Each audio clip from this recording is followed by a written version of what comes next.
Be warned, this video will contain spoilers. Rick and Morty's Season 8 finale, Hot Rick, had all the makings of a jaw-dropping, unforgettable episode, and for the most part, it absolutely delivered.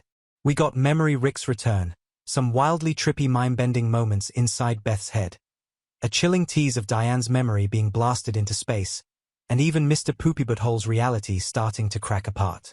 But here's the thing, just when the show had the perfect opportunity to stick the landing with one of its darkest, boldest twists in years, it pulled back.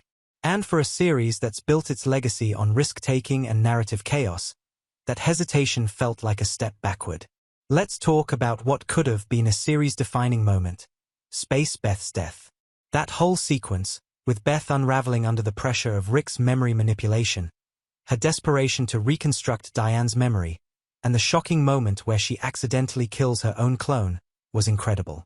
It was tragic, raw, and intense. You could feel the weight of that moment.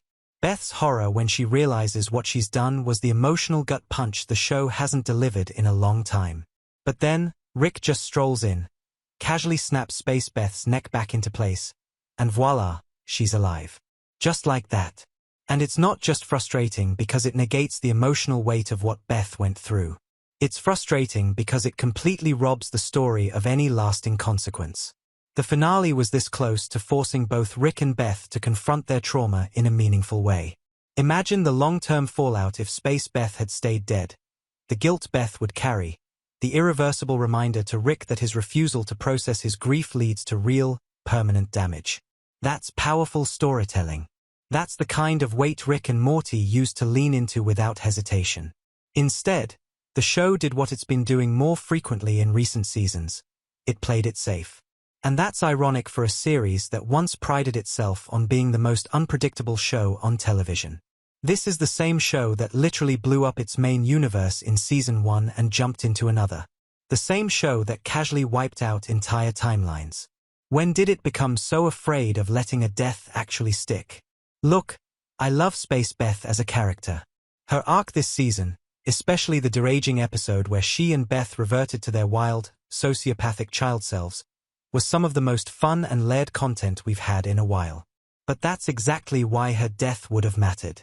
Losing a fan-favorite character like that, not for shock value, but as a turning point in Rick's and Beth's emotional journeys, could have elevated the entire season. The decision to undo it instantly just sends the message that nothing really matters in this universe anymore.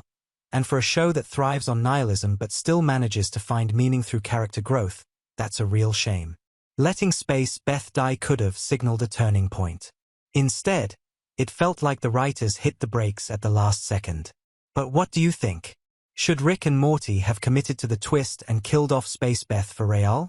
Or do you think bringing her back was the right call for the character and the story? Let me know in the comments. I'm seriously curious where fans land on this one.